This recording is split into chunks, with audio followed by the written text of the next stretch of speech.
Hola, ¿cómo les va? Soy Adrián Francisconi, uno de los ingenieros del laboratorio recuperadatos.com, y en este caso vamos a hablar de algunos de los factores a tener en cuenta al momento de la toma de decisión de qué disco comprar y qué tengo que instalar en mi computadora dependiendo del uso.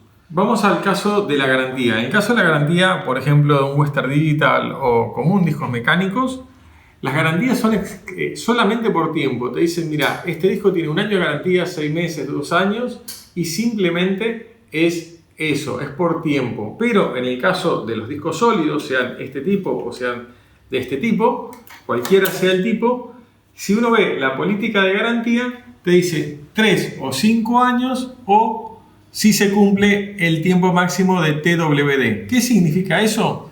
Es como los autos.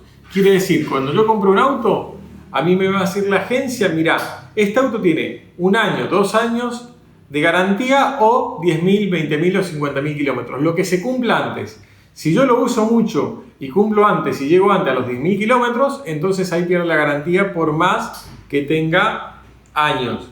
O al revés, lo uso poco y cumplí los 2, 3 años de garantía, entonces ahí me expira la garantía. ¿Qué quiere decir? ¿Cuál es la diferencia entonces entre uno y el otro?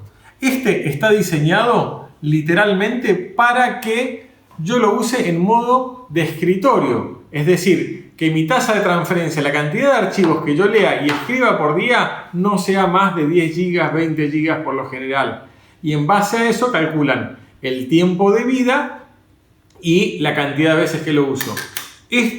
Como lee y escribe magnéticamente, no tiene el desgaste que tiene el disco sólido, entonces es solo por tiempo, porque independientemente de que lo use todo el tiempo y todo el tiempo esté leyendo y escribiendo datos, generalmente se me daña mecánicamente y no magnéticamente, como puede ser en este caso, que esto no es que sea magnético, sino que se me daña la cantidad de integrados que se queman. Por eso, para suplir eso, hay discos que tienen TW más alto. Mientras más alto sea el TW, más capacidad de lecturas y escrituras puedo tener y entonces puedo usarlo para servidores, por ejemplo. Por eso es que hay discos diseñados, que son sólidos, diseñados para servidores, que no solo tienen un TW alto, sino que también electrónicamente están diseñados para funcionar continuamente, porque discos sólidos como estos, por ejemplo, están diseñados para que la mayor cantidad del tiempo que están metidos en una notebook estén en stand-by, están en proceso de espera,